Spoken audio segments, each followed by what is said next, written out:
नमस्कार, मी डॉक्टर अस्मिता गाडे. मी मेडिकल हॉस्पिटलमध्ये गायनेकोलॉजिस्ट आहे. आज आपण काही कॉमन गायनेकोलॉजिकल कंडिशन्सबद्दल बोलणार आहोत. तर सगळ्यात इम्पॉर्टंट म्हणजे तुमचे पिरियड्स जे येतात. आता नॉर्मल पिरियड्स म्हणजे पिरियड्सच्या प्रिव्हियस पिरियडच्या डे 1 पासनं नेक्स्ट पिरियडच्या डे 1 पर्यंत 20 डेजपेक्षा जर तुम्हाला आधी येत असतील तर ते ॲबनॉर्मल असतात. 20 डेज इज नॉर्मल. आणि तसेच 45 days day 1 to day 1 45 days is normal. आणि after certain age after the age of 35 they should come every 35 days. 35 म्हणजे 35 डेजपेक्षा लेट येतात तर याचा अर्थ आपण पकडतो की तुमचे पिरियड्स लेट येतात. बाकी सगळ्यांचं पिरियड्सच्या ब्लिडिंगचं एक पॅटर्न असतं.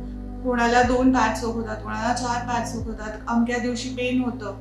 हे पॅटर्न जर नॉर्मल असेल तर इट्स ओके. हे पॅटर्न चेंज होत असेल तर पिरियड्समध्ये काहीतरी ॲबनॉर्मल आहे. युजली जेव्हा काही फिजिकल स्ट्रेस असतो, खूप गडबड होते किंवा खूप इमोशनल स्ट्रेस असतो, तर एखाद वेळेस पिरियड इकडे तिकडे किंवा एक 7 दिवस पिरियड इकडे तिकडे होणं इट्स ॲब्सोल्युटली ओके. त्याच्याबद्दल खूप काही काळजी घ्यायची गरज नाही. आणि पिरियड्स तुम्हाला नॅचरली बरोबर महिन्याला केव्हा येतात, जेव्हा तुम्ही हेल्दी आहात.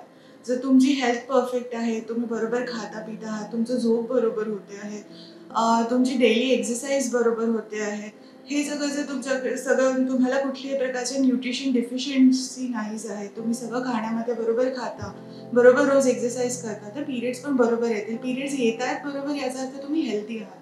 तुम्ही हेल्दी नसले तर पिरियड्स वेळेच्या वेळेला येणार नाही.